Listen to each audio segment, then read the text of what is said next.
Recent টাইমে দেখেন কি যে ঢাকার মধ্যে আসলে আমি NX200টা বেশি চালাই। এটা চালানোর পিছনে কিছু কারণ আছে।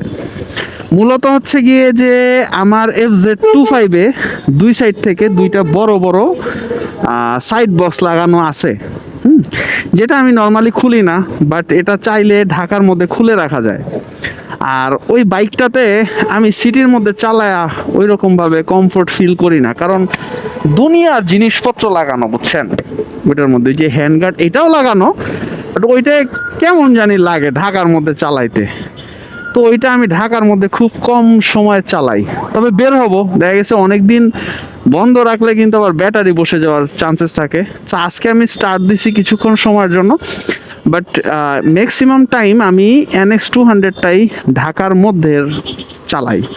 এটা চালাইতে একটু কমফোর্ট লাগে অ্যান্ড গাড়িটা বেশ স্মুথ, যার কারণে এটা চালাই।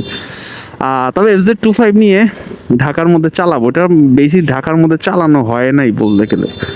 তো ওইটা ঢাকার মধ্যে চালায় কিছু এক্সপিরিয়েন্স আসলে নেওয়া উচিত। তার উপর এইবার দিছি হচ্ছে গিয়ে অ্যামজয়েল।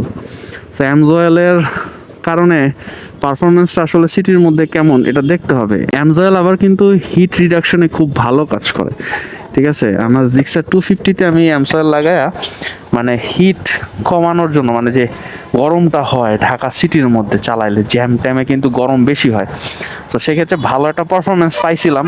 সো এইটা FZ25-এ এমনিতেও হিটিং ইস্যু কম ইঞ্জিন থেকে, তাও ওইটা দিয়ে দেখবো যে আসলে কতটুকু হিটিং ইস্যুটা আরও কমাইছে কিনা সেটাও একটু দেখতে হবে।